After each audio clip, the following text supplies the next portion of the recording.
The evening has settled. The world has grown quiet. And this is the sacred time to rest. To breathe deeply.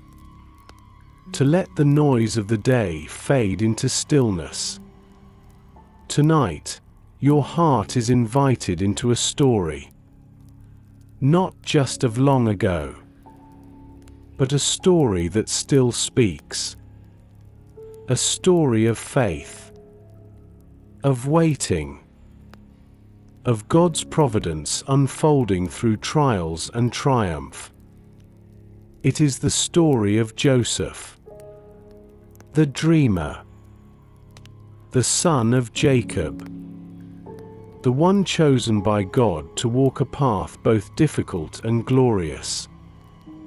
Every life tells a story, woven with moments of joy and moments of sorrow, with valleys of trial and mountaintops of victory. Joseph's story holds all of these.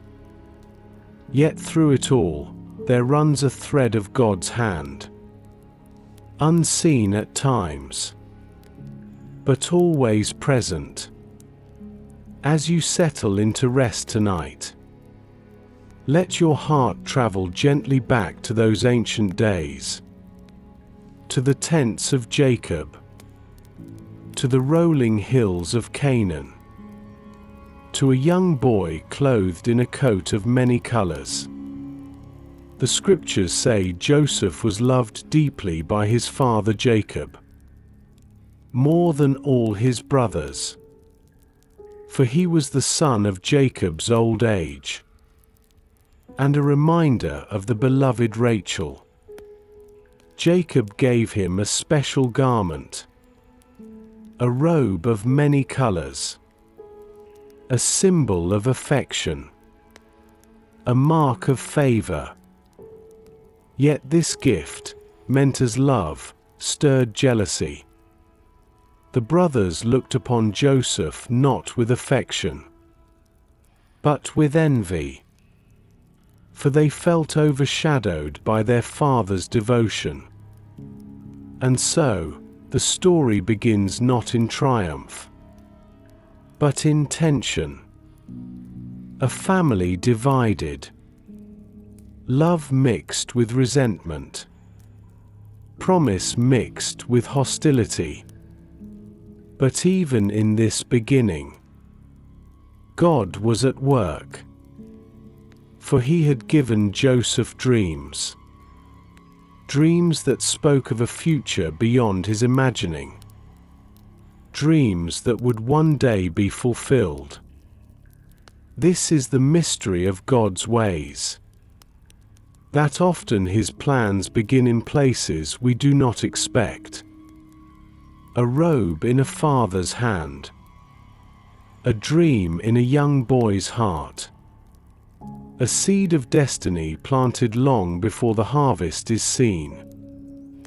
As you reflect tonight, let this story become your own invitation to trust in the unseen hand of God, to believe that even when life begins with hardship or confusion, He is writing a greater story. Joseph could not yet see the path ahead. He did not know of the pit, the prison, or the palace that awaited.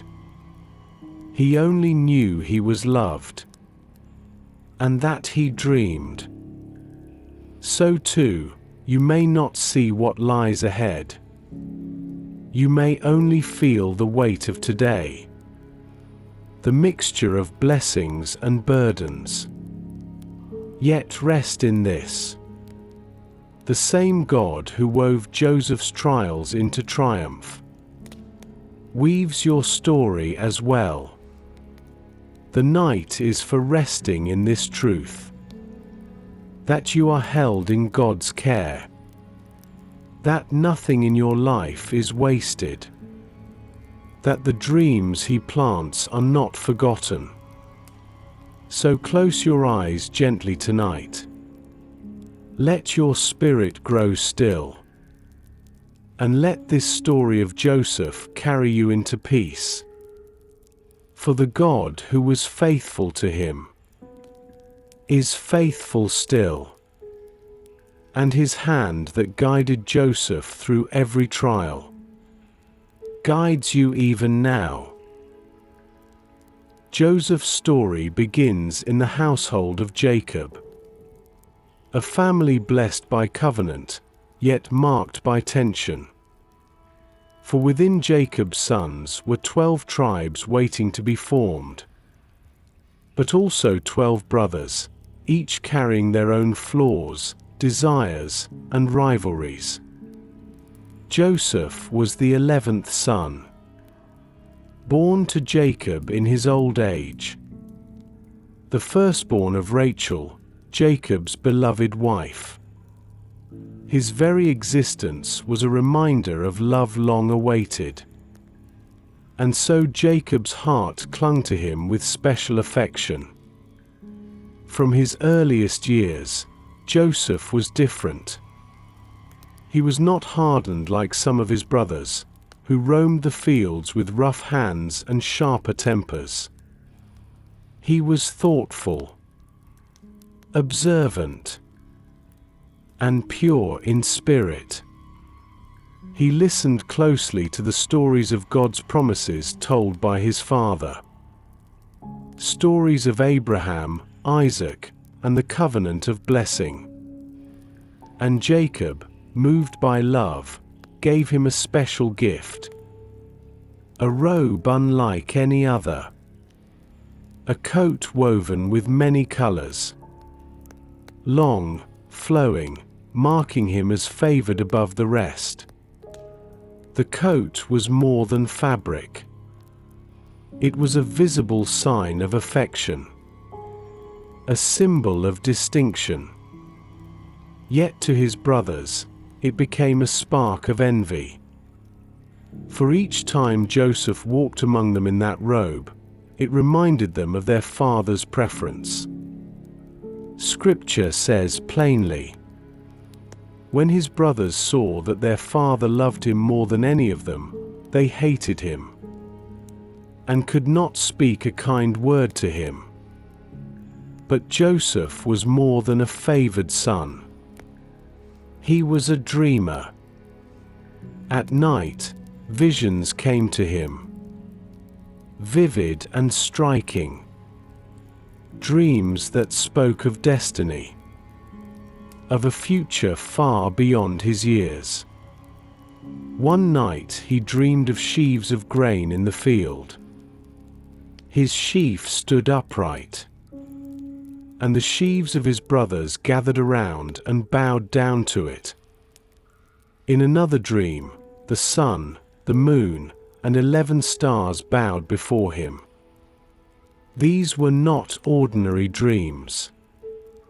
They were glimpses of a divine plan. Seeds of God's purpose planted in the heart of a young man.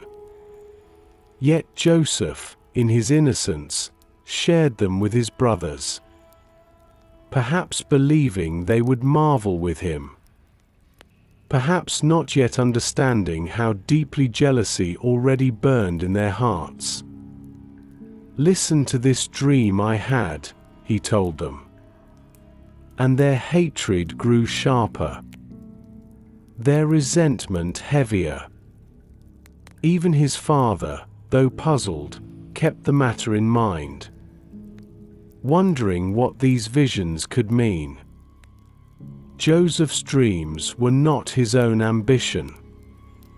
They were gifts from God, revelations of a future role, a glimpse of a story only heaven could write. But dreams often come before trials. Promise often comes before testing.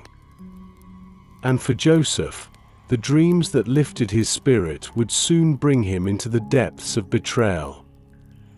Yet here, in these early days, we see the shaping of God's plan. A boy marked by love, clothed in favor, entrusted with dreams. set apart for a destiny greater than he could know.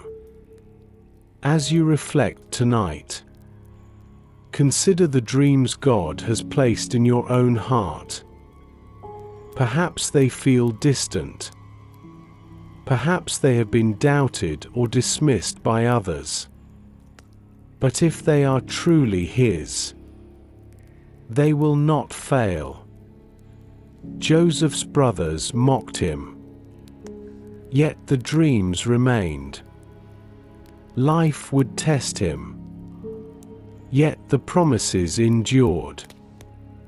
So too, your life may carry both favor and struggle, both affirmation and opposition. Yet the hand of God weaves through it all.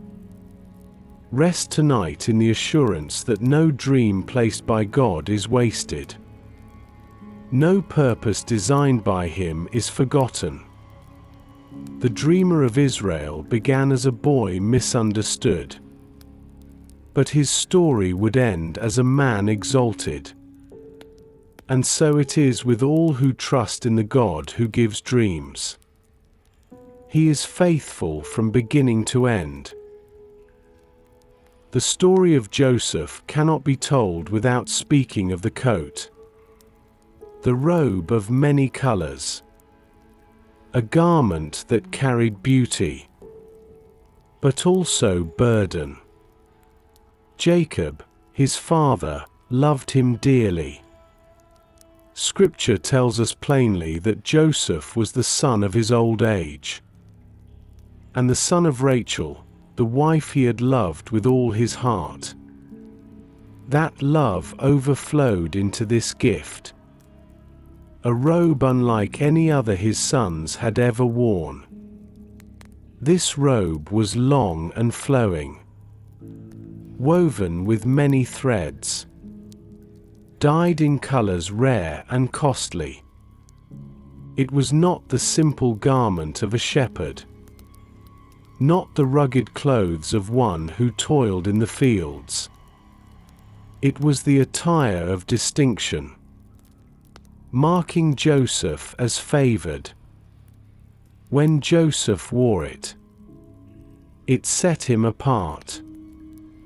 His brothers, dressed in the plain garments of labor, saw in that robe a reminder of what they were not. It was more than cloth. It was a symbol of preference. And symbols have power. They speak without words.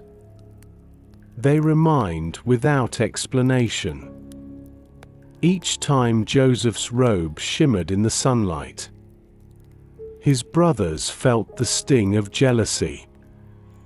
Each time he passed by, the colors declared a truth they did not want to see: that their father's affection rested more fully upon him. Their hearts hardened. Their words grew sharp. Scripture says they hated him and could not speak peaceably to him. Joseph, perhaps young and unknowing, did not fully see what the robe stirred in them. To him, it was his father's gift, a treasure, a token of love. But to his brothers, it was a wound that deepened with each passing day. The coat of many colors teaches a simple truth: that favor often brings opposition, that blessing can stir envy, that the gifts of God, while beautiful, may also invite trial. Yet even in this, God was working. For the robe that set Joseph apart was only the beginning of a story where he would be set apart for something far greater.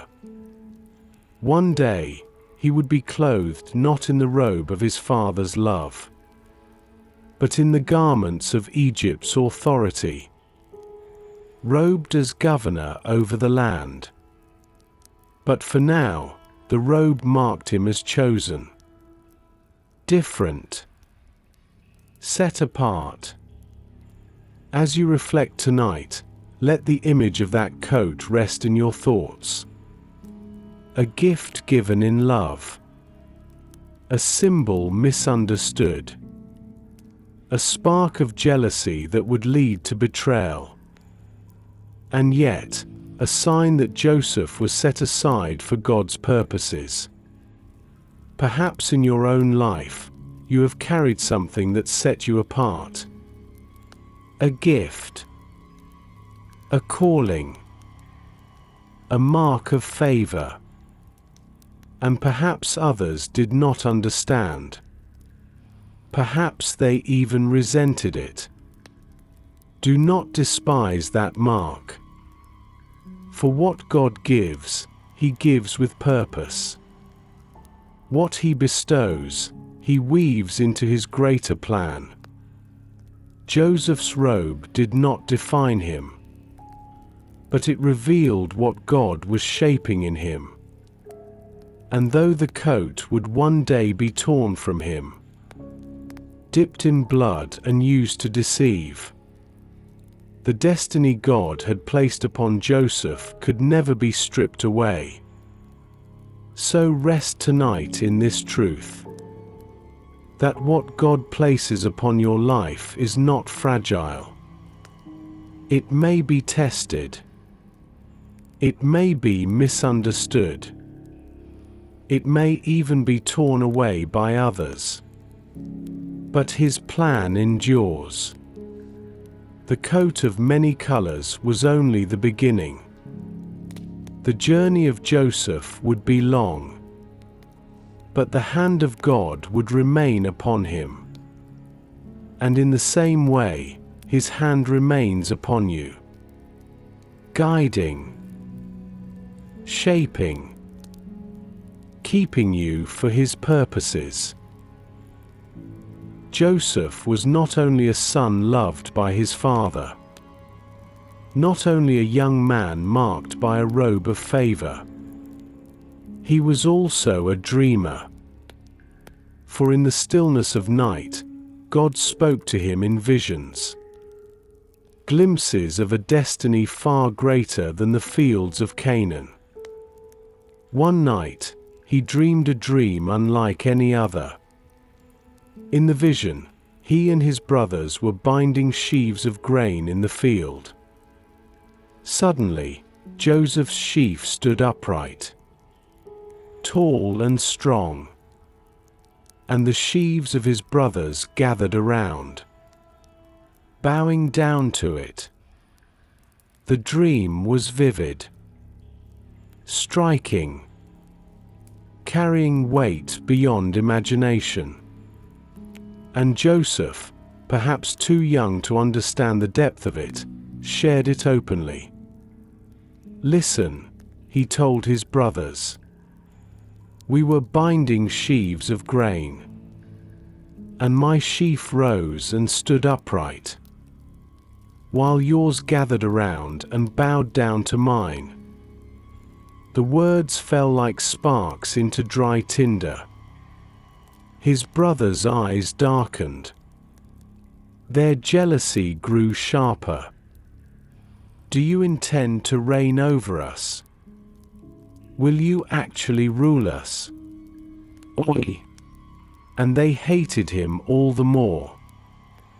Yet God was not finished.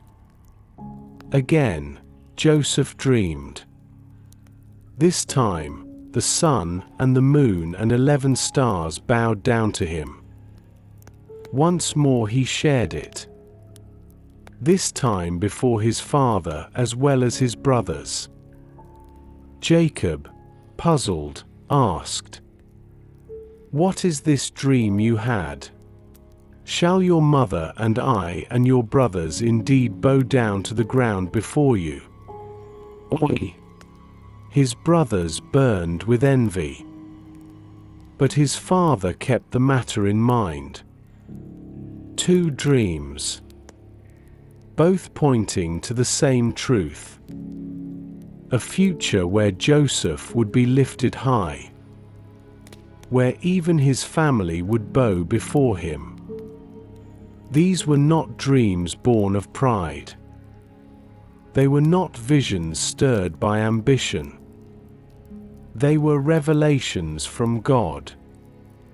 Seeds of destiny planted in the soil of Joseph's young heart. Yet the dreams brought not honor, but hostility. For when God plants a promise, it often stirs opposition. When He sets apart a soul for purpose, resistance often follows. Joseph could not know then how far the journey would take him. He could not imagine the pit, the prison, the palace. Yet the dreams were the first whisper of what God was preparing. And here lies a truth for every heart tonight. That God often gives glimpses before fulfillment. That He plants vision long before the harvest. That dreams may come in youth, but their fruit ripens through trial and time. Joseph's dreams remind us that destiny begins not with clarity, but with trust. Not with full understanding, but with faith that God will bring to pass what He has revealed. Perhaps you too have known such moments. A dream placed upon your heart. A calling not yet fulfilled. A vision that others dismissed or doubted. Joseph's story whispers to you tonight. Do not despise the dream. Do not let go of what God has planted. For though others may resist, though the path may grow hard, though the years may seem long, God's word will not fail. As you close your eyes and drift into rest, imagine those dreams as stars above, shining though the night is dark, reminding you that the God who gave the vision will also give the fulfillment. Joseph's dreams of greatness were not for his glory, but for God's purpose. And in time, they would lead not only to his rise, but to the saving of many lives. So too, the dreams of God in your heart are never small. They are woven into His eternal plan. Rest tonight in that assurance. The dreams He gives, He will keep. And though the journey may take you through valleys deep, the triumph of His purpose will stand firm. The dreams Joseph shared did not fall lightly upon his brothers' ears. Already they resented him. Already the sight of his colorful robe stung their hearts. But when he spoke of sheaves bowing, of sun and moon and stars bending low before him, their anger deepened into something darker. Jealousy is a seed, small at first, but if left to grow, it becomes a vine that wraps itself tightly around the heart, choking compassion, twisting love into bitterness. For Joseph's brothers, the seed had been planted long before. Each time Jacob's affection rested more openly upon Joseph. Each time their father's gaze lingered proudly on him. Each time the coat of many colors flowed across his shoulders. The seed grew.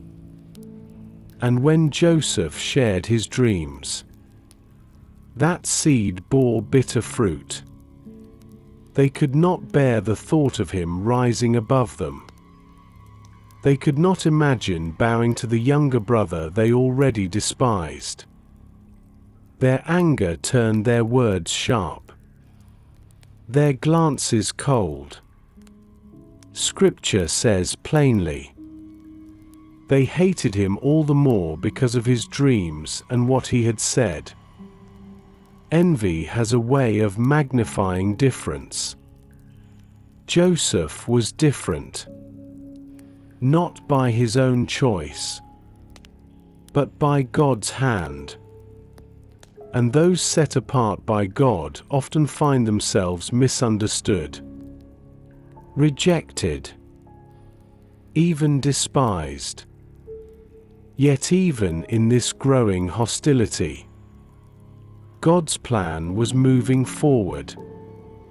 For the very jealousy that burned in his brothers would become the fire that drove Joseph from home, setting in motion the path to his destiny. This is the mystery of providence. That God can weave even envy and hatred into his design. That what is meant for harm can become the very tool of his good purpose. But for Joseph, these were still the early days. He was young, innocent, unknowing of how deep his brother's anger had grown. Perhaps he still believed they would understand one day. Perhaps he still thought the dreams were something to share openly. Yet behind their silence, behind their sharp words, resentment was hardening into a plan. It would begin when Joseph was sent to find them in the fields. It would unfold as a betrayal deeper than he could imagine. But even now, the shadows of envy were lengthening. As you reflect tonight, let Joseph's brothers be a gentle warning. For envy not only wounds others, it wounds the one who carries it. It blinds the heart to love. It distorts the vision of what is true. But let Joseph himself be a reminder of hope. For even when others rise against you, even when envy surrounds, God's purpose is not undone. The Lord who gave Joseph dreams was not hindered by the hatred of men. And the God who holds your life is not limited by the opinions of others. So if you have felt the sting of envy from those around you, rest tonight in this truth, that their jealousy cannot cancel God's favor. Their resentment cannot erase his calling. Their opposition cannot undo his plan. Joseph's story shows that the more envy rose, the closer he drew to the unfolding of his destiny. And though his journey would lead through pain, through loss, through betrayal, the hand of God would never leave him. Rest tonight in that same assurance. No envy can undo his purpose. No bitterness can blot out his blessing. No storm of resentment can stand against his will. For the God who was with Joseph is with you still. The day began as any other. Joseph was sent by his father to check on his brothers. They had gone to pasture the flocks near Shechem. Jacob, concerned for their well-being, asked Joseph to bring back a report. Wearing his robe of many colors, Joseph set out across the fields, the sun warm upon his back. The journey long but familiar. Perhaps he walked with eagerness, hoping to see his brothers. Perhaps hoping one day they would understand him better.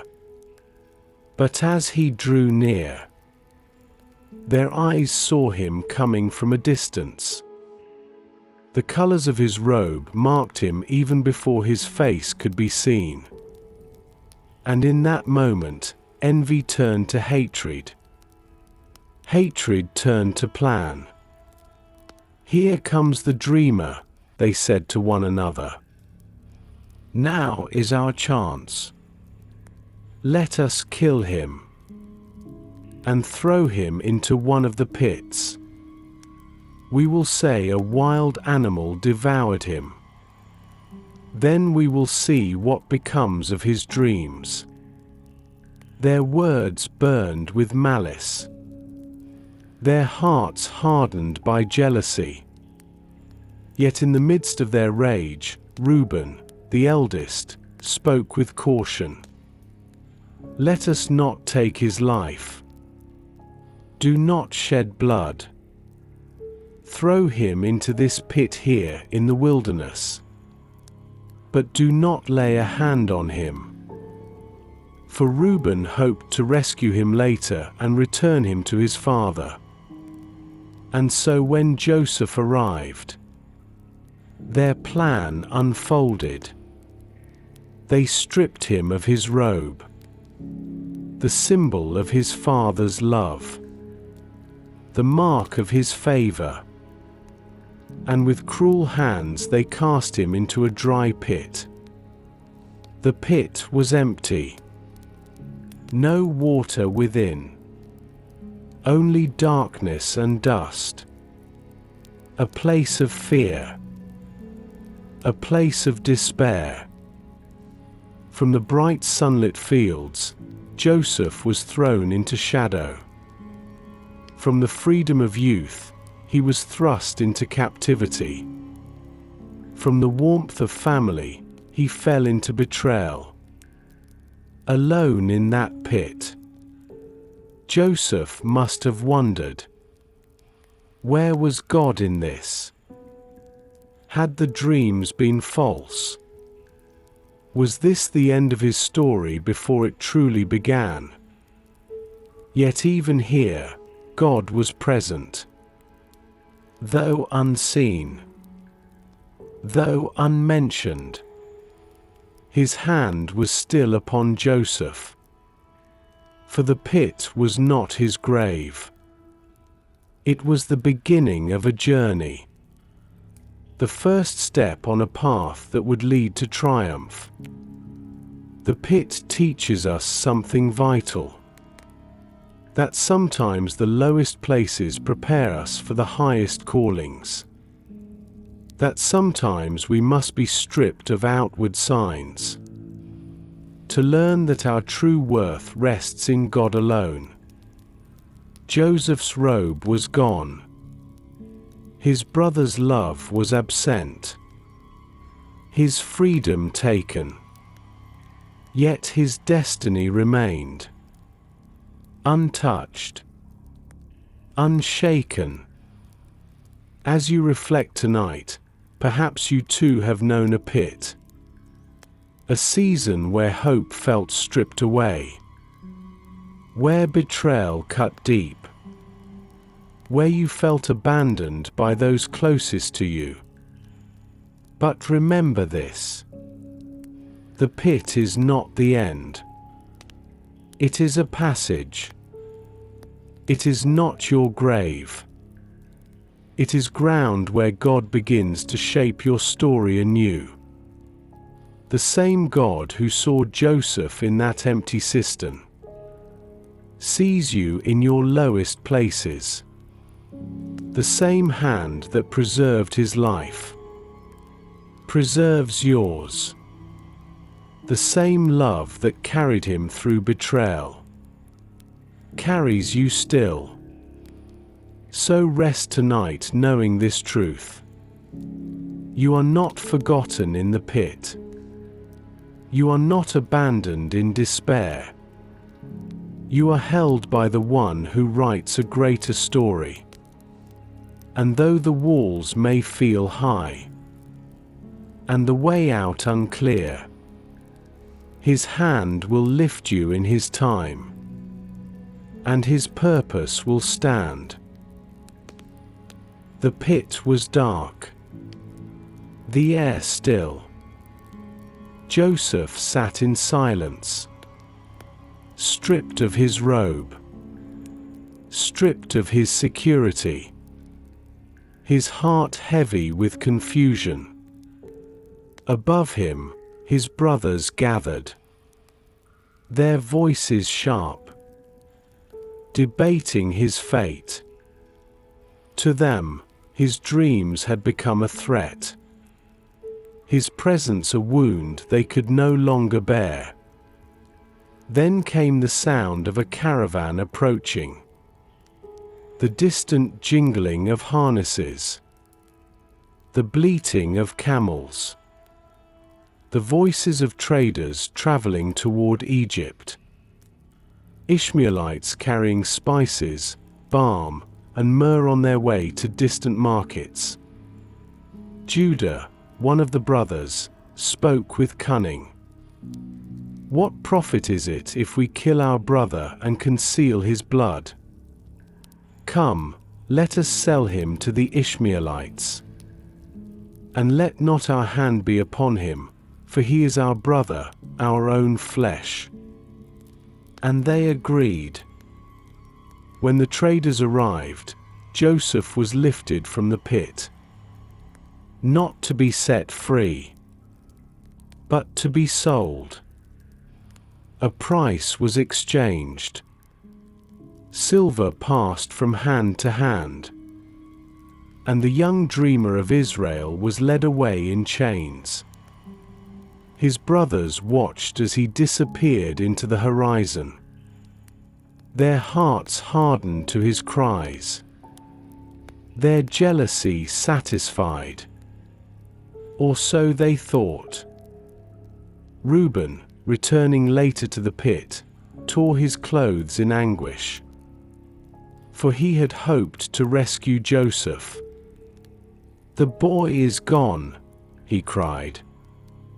But the others dipped his robe in the blood of a goat, carrying it back to their father. Jacob wept bitterly at the sight, believing his beloved son was dead. Yet Joseph still lived, though far from home, carried down the road to Egypt, to a land of strange language, foreign gods, and unfamiliar faces. To Joseph, it must have felt like the end. Torn from his family, betrayed by his brothers, stripped of his robe, and sold as a slave. Every dream seemed shattered, every hope broken. But even here, God was at work, for the covenant was still alive, the promise still intact, the hand of the Lord still upon him. The silver exchanged for Joseph's life was not the measure of his worth.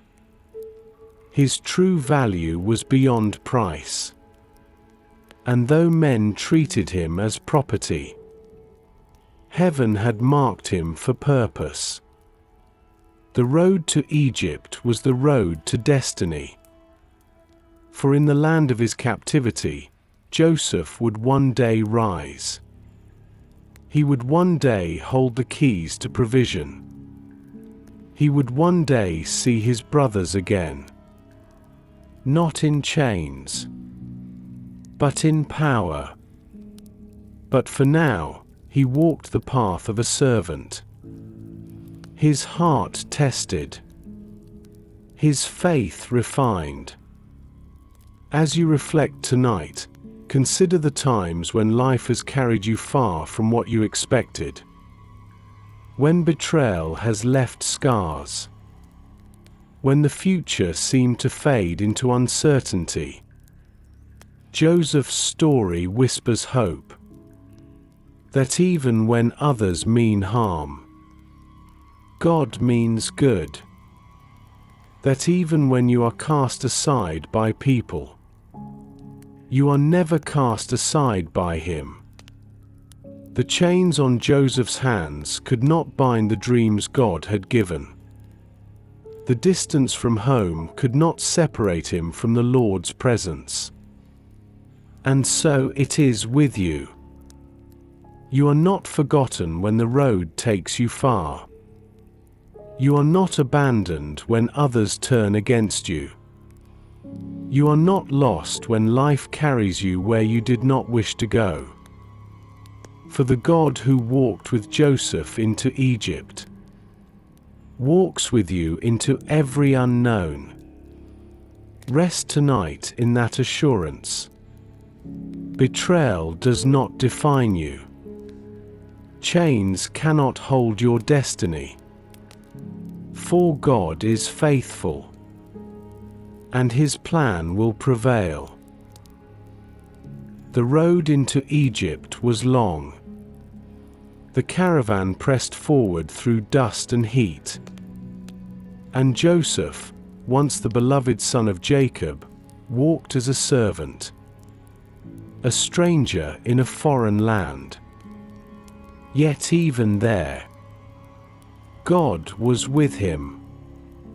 In Egypt, Joseph was sold to Potiphar, an officer of Pharaoh, captain of the guard, a man of high position and authority. Joseph entered his household not as guest, but as slave. For many, such a fall would have broken the spirit. Betrayed by brothers, torn from home, sold into bondage. The weight of despair could have crushed his heart. But Joseph carried something greater. He carried the presence of the Lord. Scripture says, "The Lord was with Joseph, and he prospered. And he lived in the house of his Egyptian master." Potiphar soon saw that everything Joseph touched succeeded. His hands brought order. His wisdom brought increase. His presence brought blessing. Potiphar recognized that this young Hebrew was no ordinary servant, and he entrusted him with more, placing him in charge of his household, giving him authority over all that he owned. From the lowest position, Joseph rose, not by force, not by manipulation, but by faithfulness. For wherever he was placed, he served with diligence. Whatever task was given, he did with excellence.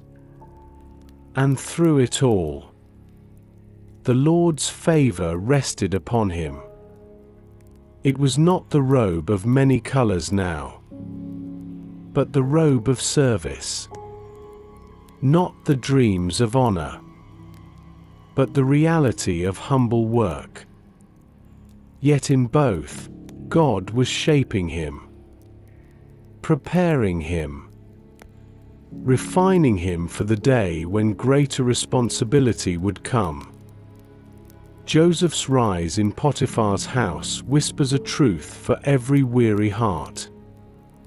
That even in places we did not choose, even in roles that feel beneath us, even in circumstances that feel unjust, God can still bring blessing. God can still use faithfulness to open doors. He does not need perfect conditions to fulfill his plans. He needs only a willing heart, a faithful spirit, and hands that serve with trust. Joseph's success was not about his skill alone. It was about the presence of God upon him. the same presence that had been with him in his father's house, the same presence that had preserved him in the pit, the same presence that walked with him on the road to Egypt. And that presence is what sustained him now.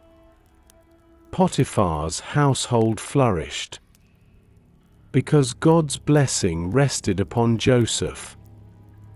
And though Joseph was still a servant, in truth, he was already walking the path of leadership, learning to steward well what was entrusted to him.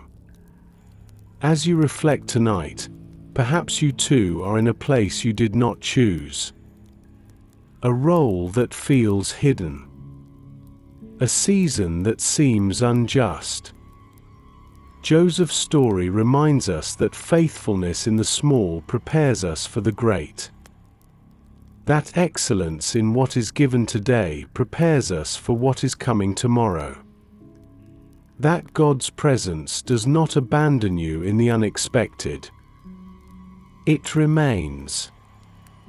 It prospers. It blesses. The Lord who was with Joseph in Potiphar's house is with you in your house tonight. His hand is upon you. His favor is not bound by circumstance. His purpose is not hindered by your surroundings. So rest in this truth.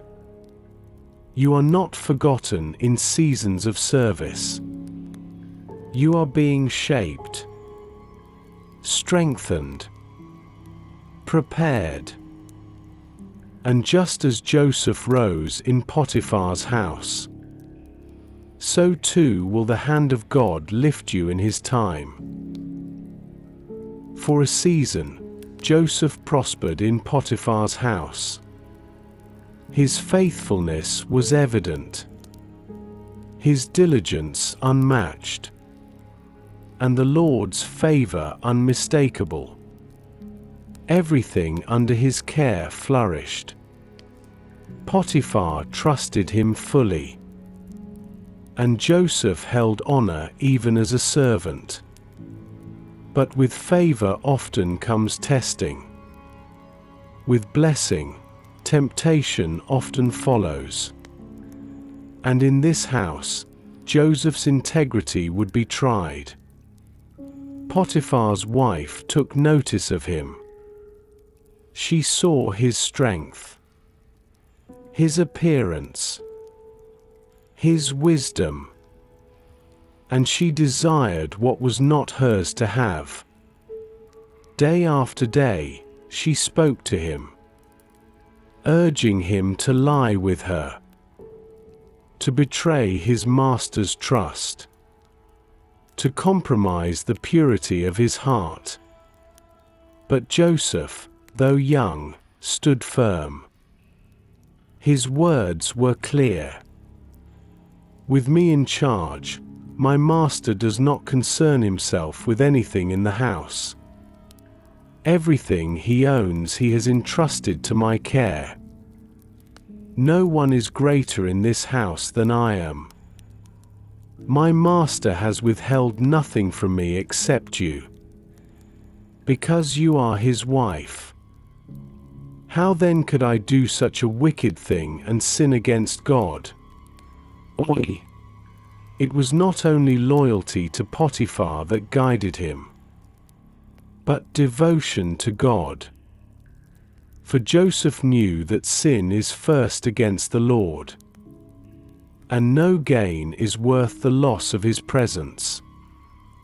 Yet one day came when temptation pressed harder, when no servants were in the house, when Potiphar's wife caught him by his cloak and demanded, "Come to bed with me."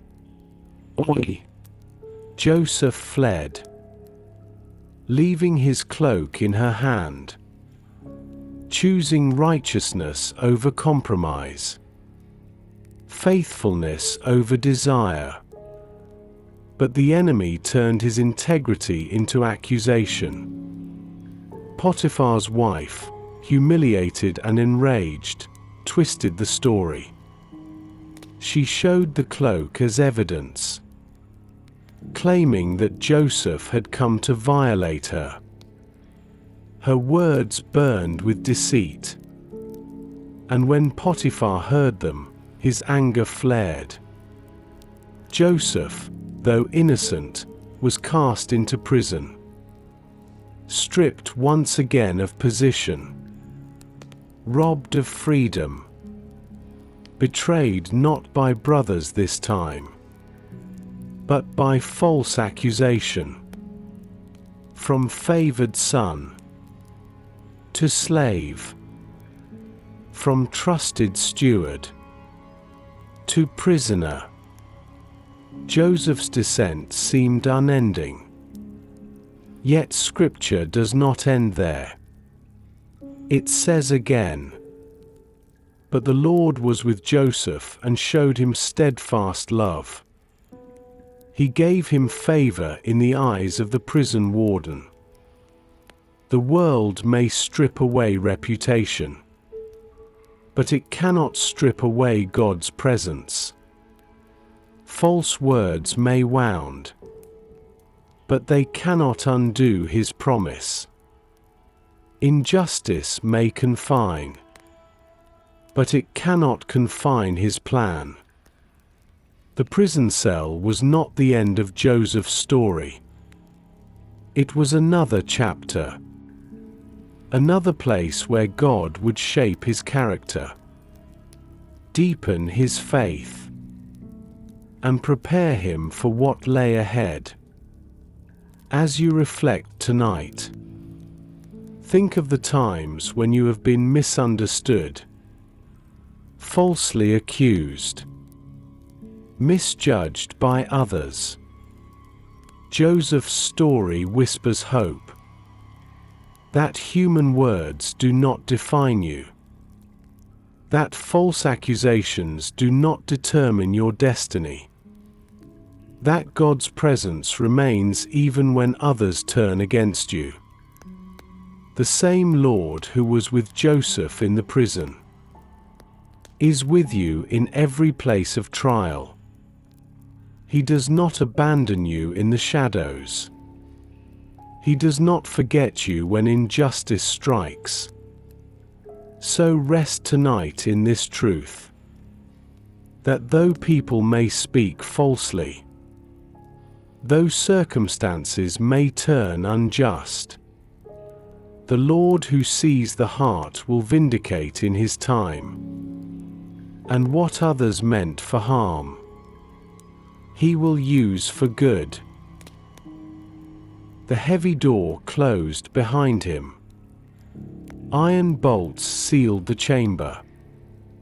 And Joseph, once again, found himself in a place not of his choosing. The prison was dark, the air damp with stone and shadow. The cries of the guilty echoed through narrow halls. Shackles clinked against the floors. Time seemed to stretch endlessly, days blending into nights. Joseph, innocent yet condemned, could have surrendered to despair. He could have let bitterness take root. He could have cursed his brothers, or Potiphar's wife, or even God Himself. But Joseph carried within him something stronger. He carried the presence of the Lord. Scripture tells us, "The Lord was with Joseph. He showed him kindness and granted him favor in the eyes of the prison warden." Even there, in chains, Joseph's faithfulness did not falter. He worked diligently. He served faithfully. And soon, the keeper of the prison recognized his integrity. Little by little, responsibility was entrusted to him. until all the prisoners were placed under his care. The warden no longer concerned himself with anything under Joseph's hand, because the Lord was with him and gave him success in whatever he did. The pit had not destroyed Joseph. Slavery had not broken him. And now, prison would not silence him. For wherever he was placed, he remained faithful. In that hidden place, away from the world's eyes, Joseph's character was being shaped. Patience was being forged. Trust was being deepened. Leadership was being refined. For one day, he would lead a nation. But first, he had to learn to lead in obscurity. The prison years remind us of a truth often forgotten: that God's preparation sometimes happens in the hidden places. That the seasons which feel like delay are often seasons of deep work, unseen but essential. Joseph was forgotten by men, but never forgotten by God. Perhaps you too have known seasons like this. Times when life seemed unfair, when your faithfulness seemed unrewarded, when your efforts felt unseen. But rest tonight in this truth: God sees what others overlook. God honors what others forget. God is preparing you in places where the world is not watching. Joseph's story shows us that prison is not wasted. The years of waiting are not lost. The darkness is not devoid of God's light. For even in the shadows, His presence abides. His favor rests. His hand guides. And when the time is right, the doors will open. The chains will fall. And the purpose for which you were prepared will be revealed. Until then, remain faithful. Trust Him in the waiting. Rest in His presence even in the hidden places. For the God who was with Joseph in the prison is with you in every season of waiting. And His plan, though unseen, is unfolding still. The prison was a place of shadows, a place where the forgotten lived. Yet even there, God was weaving threads of destiny.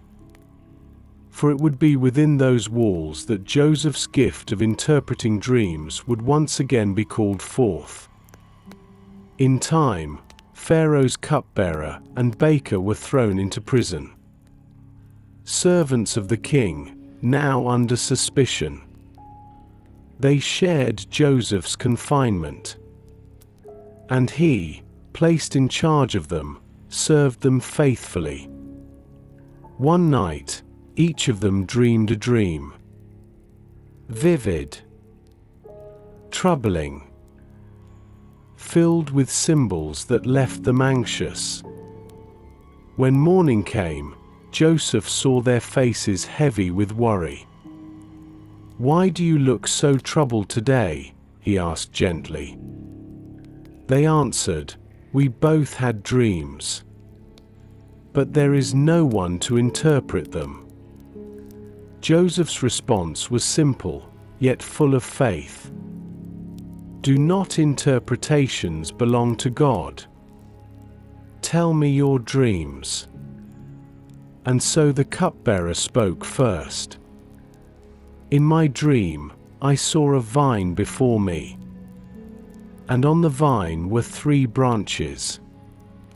It budded. It blossomed.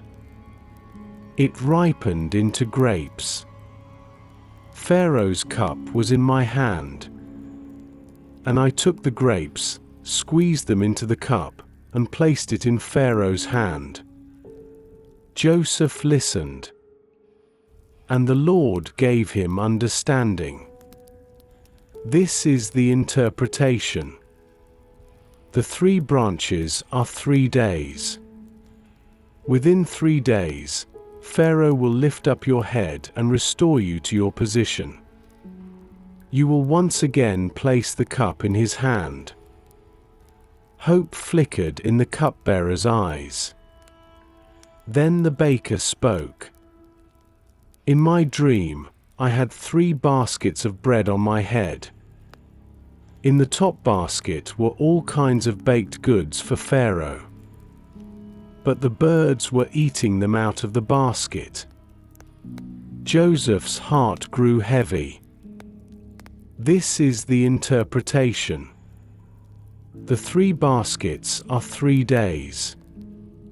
Within 3 days, Pharaoh will lift off your head and impale your body on a pole, and the birds will eat away your flesh. The dreams were clear. And in 3 days' time, Pharaoh's birthday came. The cupbearer was restored. The baker was executed, just as Joseph had said. Before the cupbearer left, Joseph had pleaded with him. When all goes well with you, remember me. Show me kindness. Mention me to Pharaoh, and get me out of this prison. For I was forcibly carried off from the land of the Hebrews. And even here I have done nothing to deserve being put into a dungeon. But when the cupbearer was restored, he forgot Joseph. Days turned into weeks, weeks into months, months into years, and Joseph remained, still faithful, still waiting, still unseen by men, but never forgotten by God. The prison years, and these dreams behind bars, remind us of something profound. That even when the world forgets, God remembers. Even when people fail us, His plan does not falter. Joseph's interpretations were not his own. They were gifts of God. And though his plea for freedom was unanswered, the very act of interpreting those dreams positioned him for the day Pharaoh himself would dream. What seemed like another disappointment was actually preparation. As you reflect tonight, consider this truth. Sometimes God allows delay, not to harm us, but to align us, not to deny us, but to prepare us for something greater. Joseph waited, faithfully, quietly, hidden. But in that waiting, the Lord was weaving connections, building testimony, preparing the way for deliverance. Perhaps you too are in a season where it feels as though others have forgotten, where promises feel delayed, where dreams seem distant. Joseph's story whispers into that waiting. You are not forgotten. You are not overlooked. God's timing is never late. His plan is unfolding even now. So rest tonight in the assurance that your waiting is not wasted. Your prison is not permanent. and your dreams are not lost. For the same God who gave Joseph understanding behind bars is at work in your story too. The days after the cupbearer's release stretched on. Joseph had spoken truth. God's interpretation had been fulfilled. Yet still he remained in prison, waiting, hoping, watching the door for news that never came. The cupbearer had promised to remember him, to speak of him to Pharaoh, to plead his cause. But as freedom returned, memory faded, and Joseph was left behind. What deep ache must have filled his heart. The sting of being forgotten, the weight of injustice pressing down, the years slipping away in silence. Yet though men forgot, God remembered. Though the cupbearer was silent, heaven was not. The scriptures tell us that 2 full years passed. 2 years of hiddenness. 2 years of unanswered prayer. 2 years of waiting. It is here that faith is tested most. Not in the moment of crisis alone, but in the long stretch of delay. When days blur together, when answers seem withheld, when the silence of heaven feels heavy. But silence is not absence. Delay is not denial. Waiting is not abandonment. For God was not finished. He was aligning the perfect time, weaving the perfect moment, preparing not only Joseph, but Pharaoh himself. For soon, the king of Egypt would dream, and no one in the land could interpret. And the cupbearer, suddenly remembering, would speak of Joseph. What felt like 2 wasted years was in truth 2 years of preparation. Joseph's story whispers to us here that being forgotten by men does not mean being forsaken by God. That hidden seasons are often holy seasons. That the unseen work of waiting can be the soil of future triumph. Think of Moses, 40 years in Midian before the burning bush. Think of David, years in the wilderness before the crown. Think of Hannah, long in prayer before Samuel was born. God's purposes are not hurried. They are ripened through time, refined in waiting, deepened in trust. For Joseph, the prison was still a place of God's presence, still a place of faithfulness, still a place where character was forged. And when the moment came, he would be ready. Perhaps you too have felt forgotten, overlooked, left behind while others move forward. But let Joseph's story be comfort tonight. You are not forsaken. God's eyes are upon you still. His hand rests upon your life. His timing is unfolding with precision. The years that feel wasted are never wasted in His plan. The silence that feels heavy is not without purpose. The waiting that feels endless is shaping strength unseen. Rest in this truth tonight, that even when men forget, God remembers. Even when others pass you by, He holds you close. Joseph's name was not spoken in Pharaoh's court for 2 years. But when it was finally spoken, it changed everything. So too, the day will come when God brings forth your name, your purpose, your season, in His perfect timing. Until then, trust the waiting.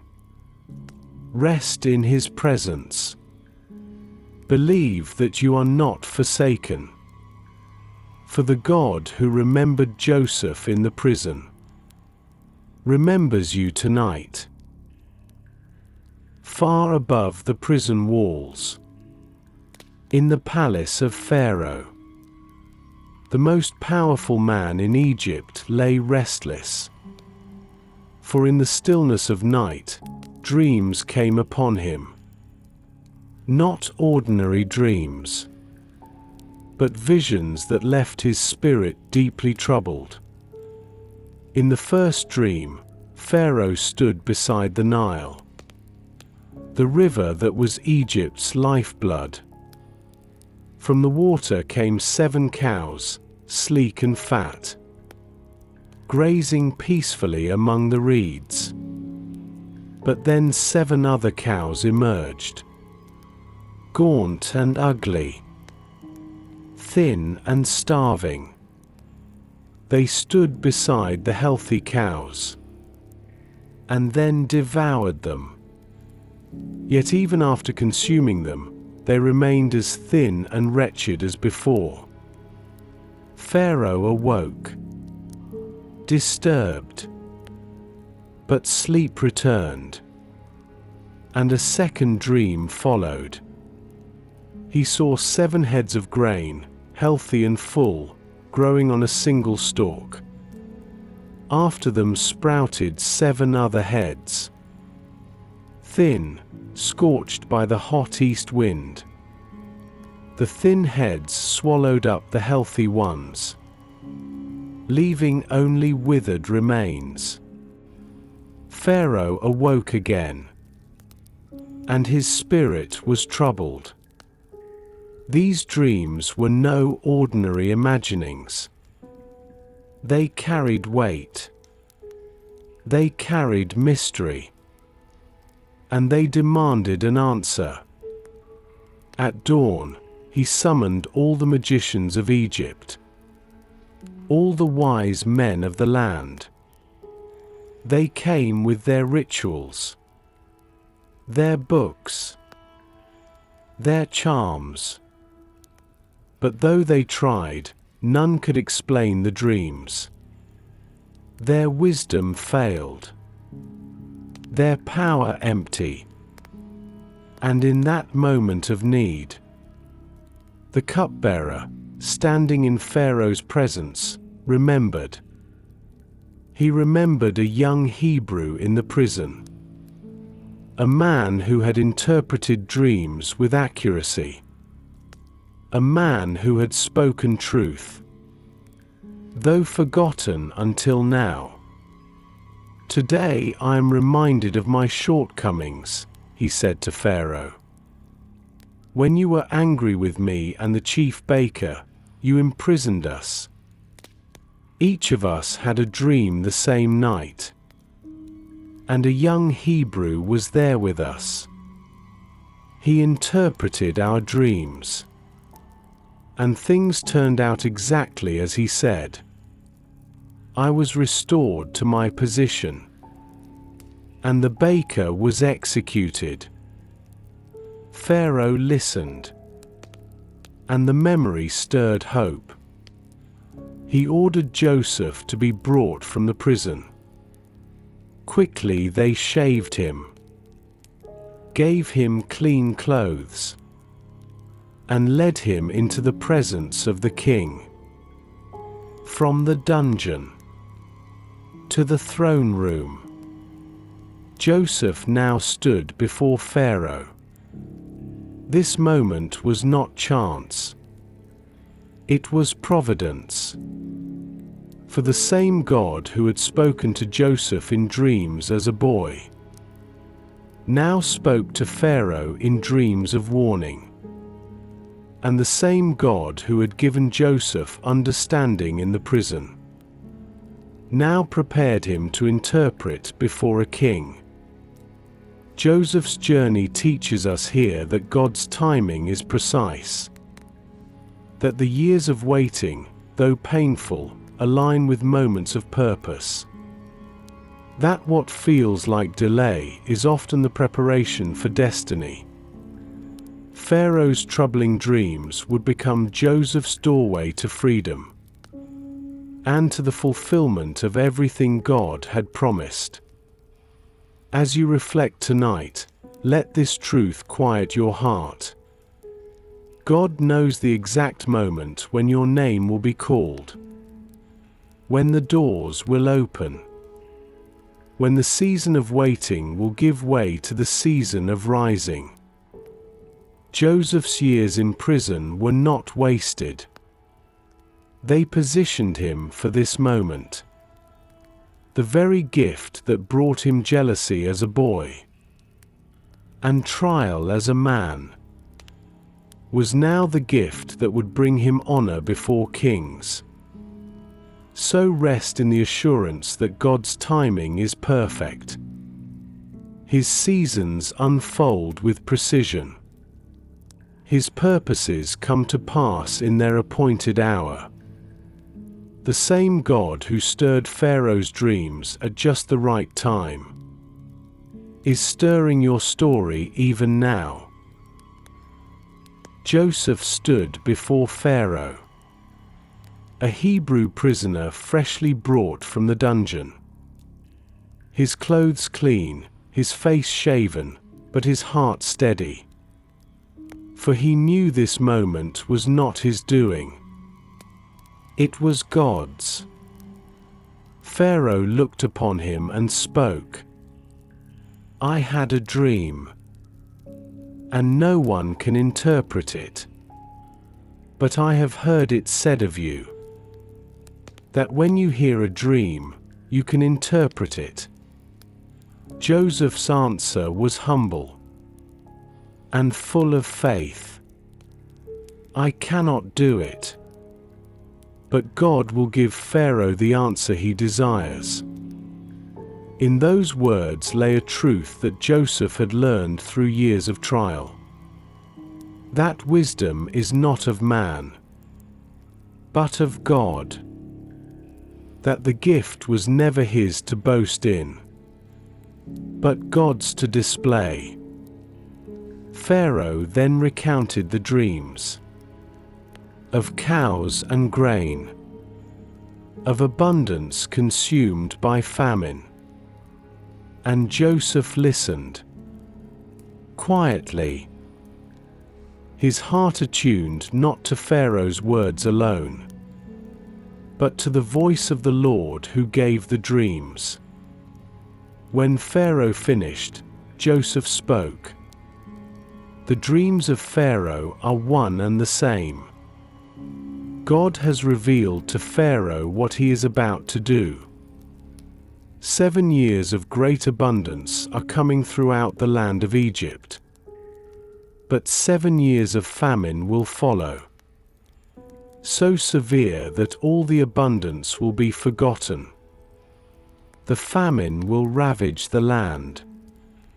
The reason the dream was given in 2 forms is that the matter has been firmly decided by God, and he will do it soon. The court fell silent. The magicians who had failed to interpret now stood in awe. For Joseph not only explained the meaning, he also spoke the wisdom of God's solution. And now let Pharaoh look for a discerning and wise man, and put him in charge of the land of Egypt. Let Pharaoh appoint commissioners to collect 1/5 of the harvest during the 7 years of abundance. They should store the food under Pharaoh's authority, to be kept in the cities for food. This food will be held in reserve for the country, to be used during the 7 years of famine, so that the land may not be ruined by famine. It was bold, yet it was wise. It was clear, yet it was humble. For Joseph did not simply reveal the problem. He revealed God's provision.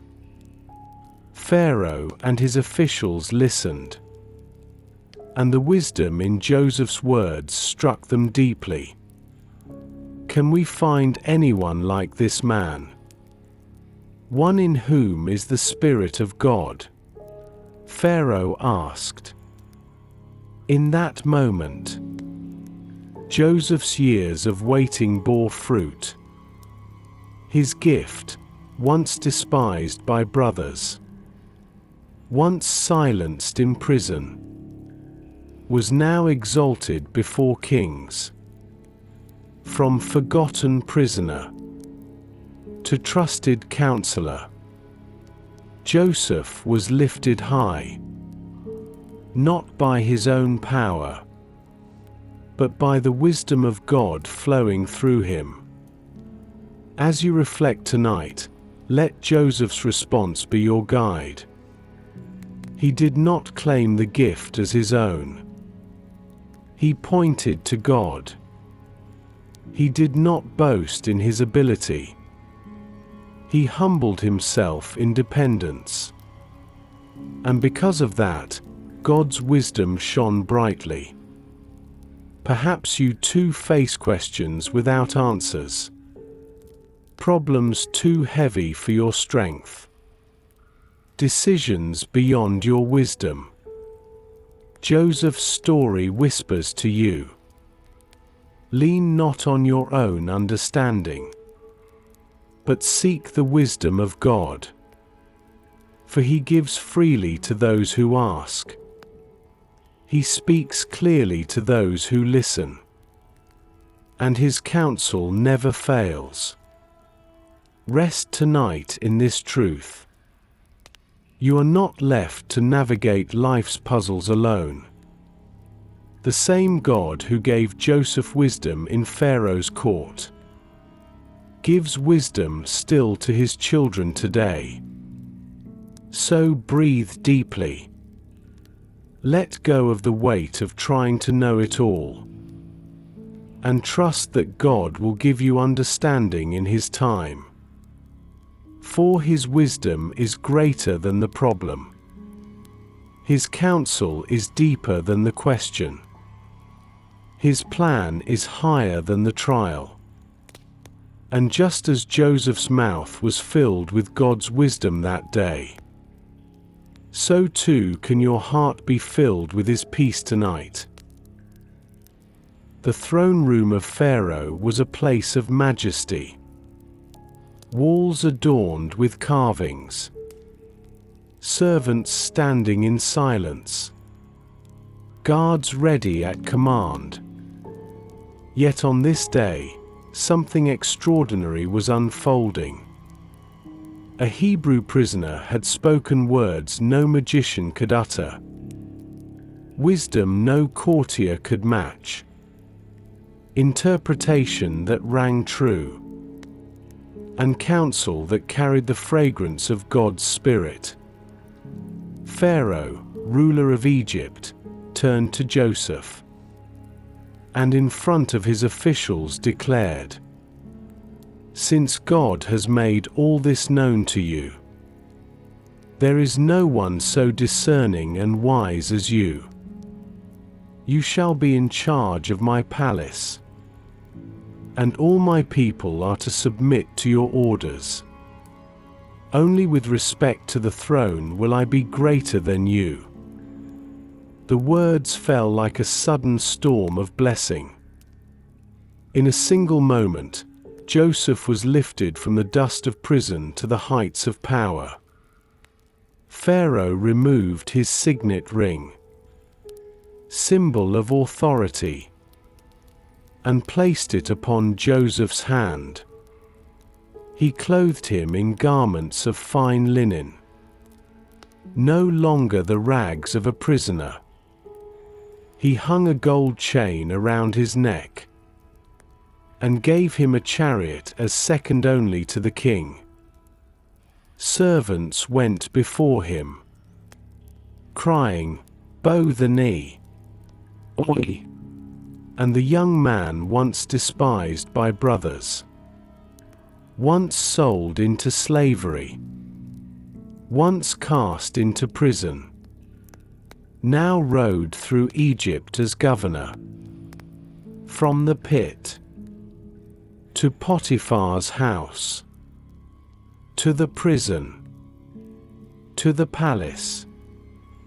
The hand of God had carried him, step by step, trial by trial, until this moment of fulfillment. Joseph's heart must have been overwhelmed, for the dreams of his youth, once mocked and hated, were no longer distant shadows. They were unfolding before his eyes. Yet even in this elevation, Joseph remained humble. He knew the power was not his own. The wisdom was not of his making. The journey had not been by chance. It was the Lord who had guided every step.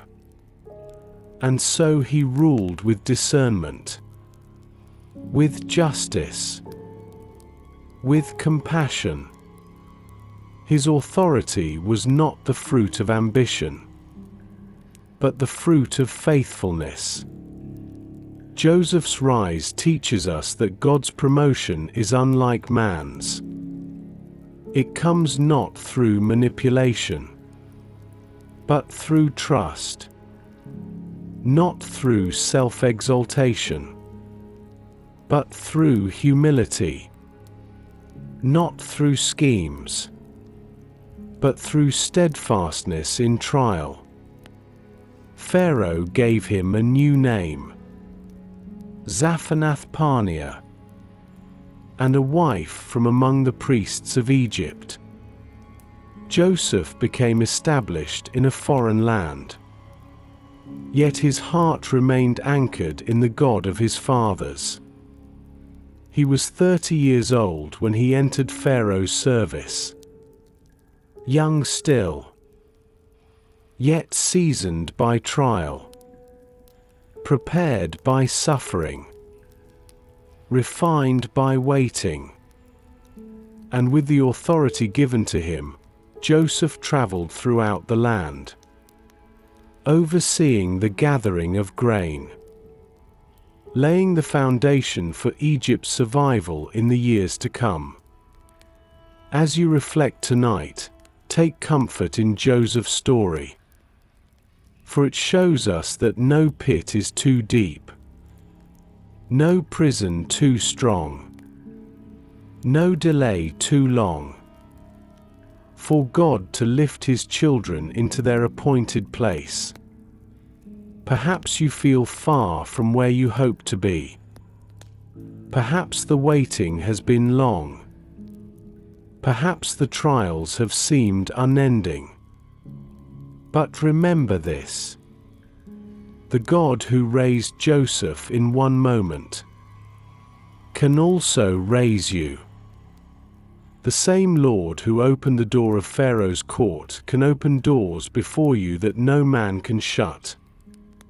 Rest tonight in the assurance that your story is not finished, that God's promotion comes at the perfect time, that the years of waiting are never wasted. From prisoner to governor, Joseph's life was transformed in a single day. And in the same way, when God's time comes, your life too will step into the fullness of his plan. Until then, trust him in the waiting, serve him in the present, and sleep in his peace tonight.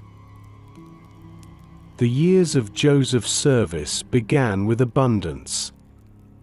Just as the Lord had revealed through Pharaoh's dreams. The fields of Egypt produced in overflowing measure. Grain grew tall and golden. Harvests were greater than memory could recall. Year after year, the land yielded more than enough. Joseph, with wisdom from God, traveled throughout the land, overseeing the gathering, organizing the storage, preparing for what was to come. He ordered that a fifth of the harvest be set aside, stored in great cities across Egypt, so that nothing would be wasted. Soon the storehouses overflowed. The abundance was beyond measure, like the sand of the sea, so vast that counting was impossible. The people rejoiced in their plenty, unaware of how soon it would change.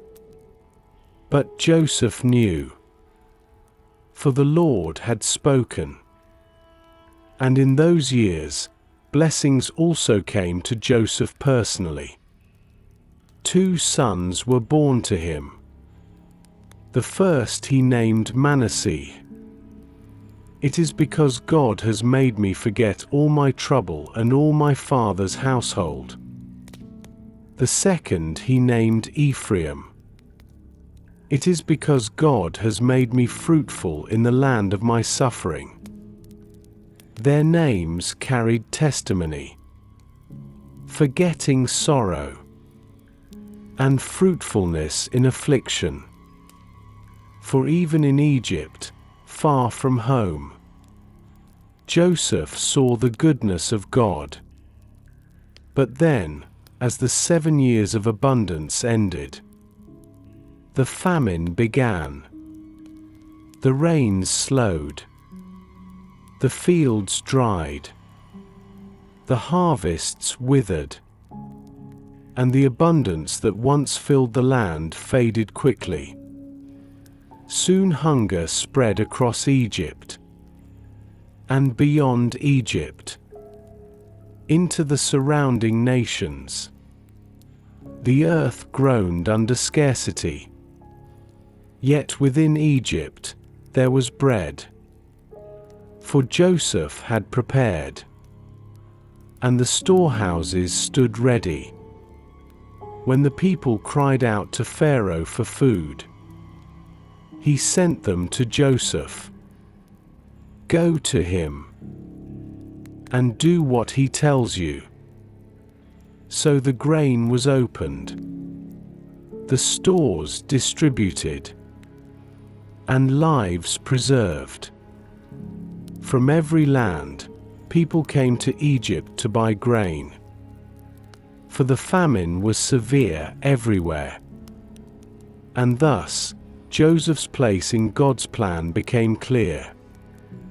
The boy once thrown into a pit by jealous brothers, the servant once falsely accused, the prisoner once forgotten, was now the instrument of provision for nations. The years of plenty and famine remind us of God's wisdom. He knows what lies ahead.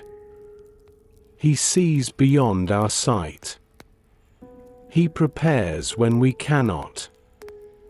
Joseph's obedience in storing during plenty saved lives during famine. His foresight was not his own. It was the gift of God's wisdom through him. As you reflect tonight, let this truth bring rest. God knows your seasons. He knows when abundance comes, and when famine follows. He knows what to provide, and when to preserve. Perhaps you are in a season of plenty. Let Joseph's example guide you to steward it well. To prepare. To give thanks. To remember that abundance is a trust, not merely a comfort. Or perhaps you walk through famine, scarcity, need. Take heart. For the same God who prepared Egypt through Joseph prepares your life with provision unseen. The God who guided Joseph through years of trial and triumph is the same God who guides you through seasons of joy and struggle. Rest tonight in the assurance that your Father knows what you need. He sees the days ahead. He prepares a way when none seems possible. The years may shift from plenty to famine, but His presence never changes. His provision never fails. And just as Joseph was fruitful in the land of suffering, so too can your life bear fruit even in hardship. For the Lord who turned Joseph's sorrow into sustenance turns your trials into triumphs, and your waiting into witness. The famine spread far beyond Egypt, across deserts and hills, into the land of Canaan. Hunger pressed hard upon families, and even Jacob's household, rich in flocks and fields, felt its weight. Word reached them that there was grain in Egypt, bread enough for those who journeyed to buy. And so Jacob, weary with age, spoke to his sons. "Why do you just keep looking at each other? Go down to Egypt and buy grain for us, so that we may live and not die." 10 of the brothers set out, leaving Benjamin behind. For Jacob, remembering the loss of Joseph, could not bear the thought of losing Rachel's other son. The brothers traveled the long road south, their hearts heavy with worry, their thoughts filled only with survival. They could not have imagined that the one who held Egypt's grain was the brother they had betrayed, the dreamer they had cast into a pit, the youth they had sold into slavery. When they arrived in Egypt, they bowed before the governor of the land, Joseph himself, though they did not recognize him. He was no longer the boy in a colorful robe, but a man dressed in linen, adorned with Pharaoh's seal, speaking the language of Egypt. But Joseph recognized them. His eyes beheld the faces he had not seen in years. The brothers who once hated him, the ones whose voices had cried out against him, the hands that had stripped his robe and sold him away. And in that moment, the dreams of his youth stirred in his memory. Sheaves bowing low, stars bending down. Visions that once seemed distant were now living reality. Yet Joseph did not reveal himself. Not yet. For the Lord had more to unfold. He spoke to them harshly, through an interpreter, accusing them of being spies. They protested. "We are 12 brothers, the sons of one man in Canaan. The youngest is now with our father, and one is no more." Joseph's heart ached at their words. One is no more. That was how they remembered him. Lost, forgotten, erased. Yet his heart was not consumed by vengeance. Instead, wisdom guided him. For he sought to test them, to see if their hearts had changed. He demanded that one brother remain in Egypt while the rest returned for Benjamin. To prove their honesty, Simeon was bound before their eyes, and the others sent back with grain.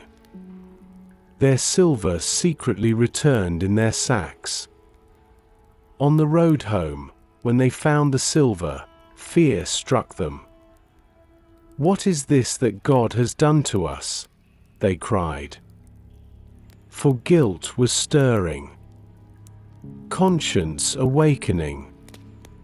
Back in Canaan, they told Jacob all that had happened. He wept at the thought of losing Benjamin. Yet the famine pressed harder, and the road to Egypt would soon call them again. For God was working, not only in Joseph's life, but in the hearts of his brothers, weaving redemption through hunger and reconciliation through need. As you reflect tonight, consider how God brings full circle the wounds of the past. Joseph once bowed low in a pit. Now his brothers bowed before him in a palace. They once sold him for silver. Now they carried silver back in their sacks. The hand of the Lord was at work, drawing together broken pieces, preparing to heal what envy had torn apart. So rest tonight in this assurance that the God who redeems the past still works in your life. He takes what was broken and brings restoration. He takes what was lost and weaves new hope. He takes what was meant for harm and turns it for good. Joseph's brothers returned to Egypt in need of bread, but God was preparing to give them far more. The bread of forgiveness, the feast of reconciliation, and the same God who healed that family is able to heal yours. The famine grew worse, pressing heavily upon every household. In Canaan, Jacob and his sons faced hunger again. Their grain from Egypt was gone, and the road back to Joseph, though unknown to them, was the only way to survive. Yet Joseph had demanded Benjamin, the youngest, the one Jacob loved as he once loved Joseph. And Jacob, trembling with fear, resisted. For losing Benjamin would be like losing Joseph all over again. But the famine left no choice. Judah, once a brother who had suggested selling Joseph, now spoke with earnestness, offering himself as surety for Benjamin's life. His words carried a weight of responsibility not heard before. And so, with heavy heart, Jacob allowed Benjamin to go. The brothers returned to Egypt, Benjamin among them. And Joseph, upon seeing him, felt his heart stirred deeply.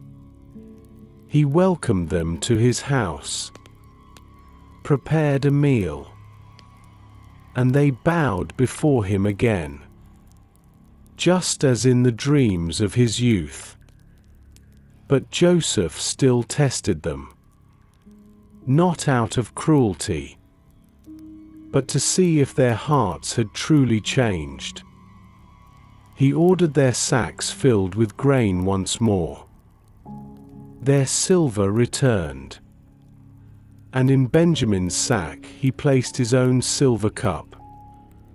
When the brothers departed, Joseph sent his steward after them, accusing them of theft. And when the cup was found in Benjamin's sack, despair fell upon them. They returned to Joseph, tearing their clothes in grief, bowing low before him.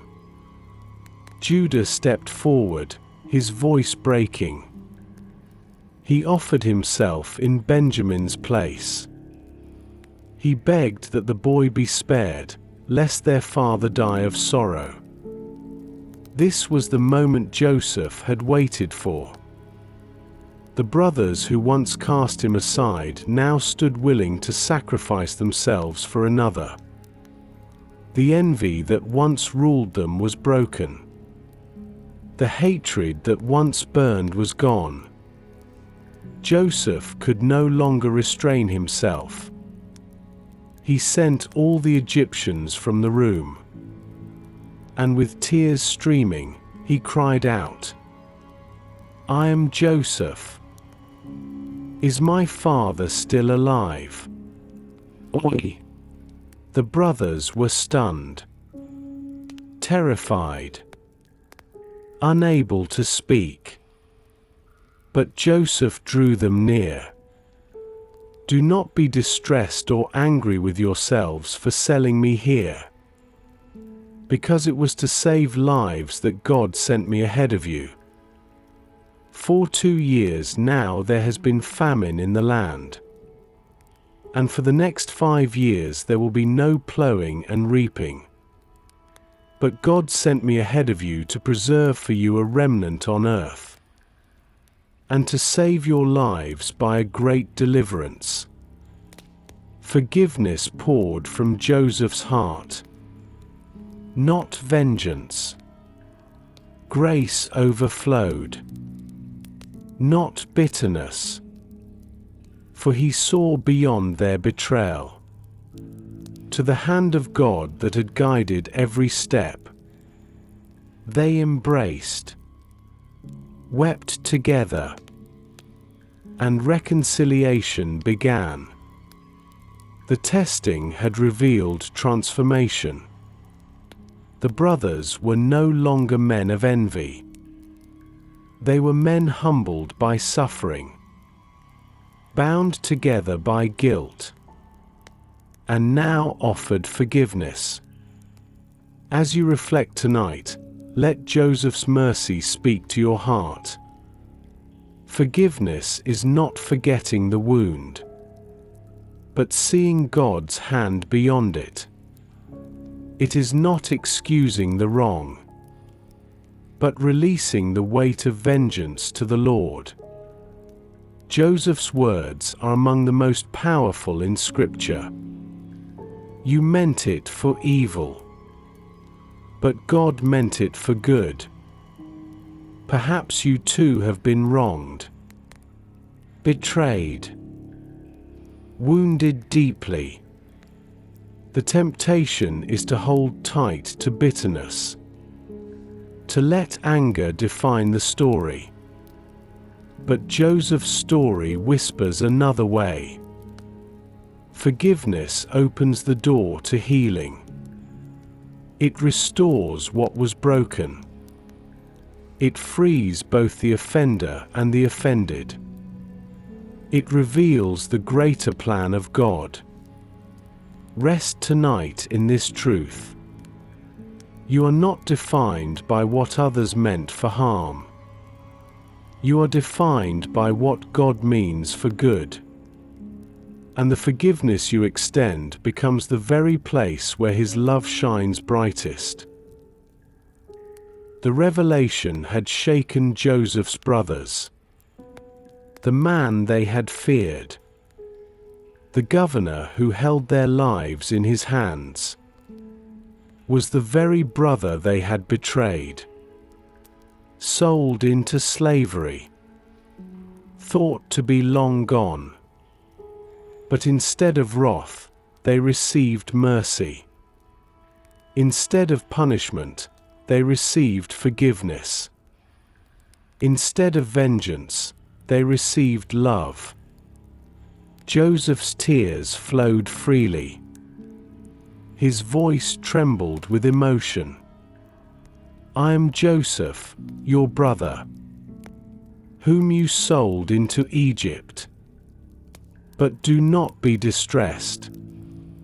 Do not be angry with yourselves. For God sent me here ahead of you to preserve life." The weight of years melted in that moment. The guilt that had haunted them, the sorrow that had burdened Joseph, the distance that had divided them, all were being healed by grace. Joseph urged them, "Hurry back to my father. Tell him of all you have seen. Tell him God has made me Lord of all Egypt. Bring him here quickly, so that he may live near me. You and your children and grandchildren, your flocks and herds, and all that you have. For there are still 5 years of famine to come. I will provide for you, lest you and your household fall into poverty." The brothers embraced, their tears mingling, their hearts overwhelmed. What once was broken was now being restored. News of this reconciliation reached Pharaoh's palace, and it pleased him greatly. He commanded that wagons be given to carry Jacob's family, provisions for the journey, and the best of Egypt reserved for them. And so the sons of Jacob returned to Canaan, carrying not only grain, but a message of life. When they told Jacob, his heart at first was numb. He could not believe the words. But when he saw the wagons sent to carry him, and heard again the news that Joseph was alive, his spirit revived. Israel said, "Enough! My son Joseph is still alive. I will go and see him before I die." The journey began. A caravan of family, sons and children, flocks and herds, moving toward Egypt. And when they drew near, Joseph prepared to meet his father. At last, after so many years, the moment came. Joseph fell upon Jacob's neck and wept a long while. And Jacob, overwhelmed with joy, said, "Now I am ready to die, since I have seen for myself that you are still alive." The family was restored. Not in Canaan, but in Egypt. Not in the land of promise, but in the land of provision. For God had orchestrated every detail, guiding famine and feast, betrayal and blessing, sorrow and joy, until his plan was fulfilled. The boy once envied by brothers, now embraced them in forgiveness. The son once thought dead, now stood alive before his father. The family once torn apart, now reunited under God's providence. As you reflect tonight, let the restoration of Joseph's family remind you of the God who redeems all things. He heals what envy breaks. He restores what time separates. He revives what sorrow buries. Perhaps your family knows division, broken relationships, distance that feels unbridgeable. Take hope in Joseph's story. For the God who restored his family can restore yours. And even if the restoration does not look as you imagined, even if it unfolds in unexpected places, His grace is enough. His power is sufficient. His plan is greater than every wound. Rest tonight in this truth. Families may falter, but God's love never fails. Hearts may grow hard, but His mercy softens them still. Distance may seem wide, but His providence closes the gap. The God who restored Joseph's family still restores today. The story of Joseph reached its fullness. A boy once clothed in many colors, stripped of his robe, cast into a pit, sold into slavery, imprisoned by false accusation, now stood as governor of Egypt, the preserver of life in a time of famine. His journey had been long, marked by sorrow and trial. Yet woven through every moment was the unseen hand of God, guiding, shaping, preparing. When Jacob, their father, at last died in Egypt, the brothers once again felt fear. Without their father's presence, would Joseph finally repay them for the evil they had done? Would his forgiveness fade, now that nothing restrained him? They came before him, bowing low. "We are your servants," they pleaded, reminding him of their sin, seeking mercy once more. And Joseph, filled with compassion, spoke words that echo through the ages. "Do not be afraid. Am I in the place of God? You meant evil against me, but God meant it for good, to accomplish what is now being done, the saving of many lives. So then, do not be afraid. I will provide for you and your children." He comforted them and spoke kindly to them. In those words lies the heart of Joseph's story. A life not defined by betrayal, but by providence. Not marked by bitterness, but by blessing. Not overcome by sorrow, but transformed into triumph.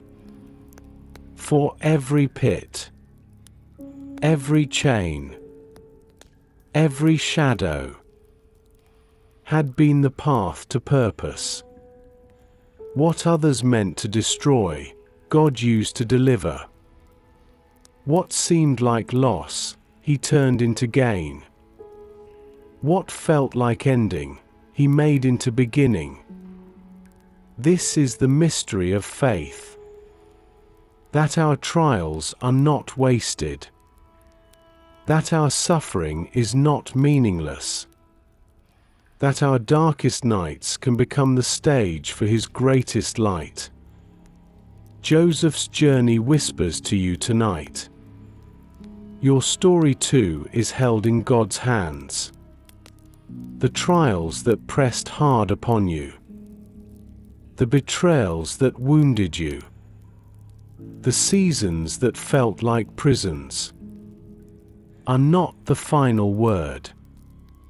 For the God who turned Joseph's trials into triumph is the same God who works in your life. He takes what was meant for harm and bends it into blessing. He takes what was broken and makes it whole. He takes what was lost and brings restoration. As you close your eyes tonight, let Joseph's words echo in your heart. You meant it for evil, but God meant it for good. Let every wound be surrendered to His care. Let every sorrow rest in His hands. Let every trial be laid at His feet. And may peace settle over you like a gentle robe, not of many colors, but of grace.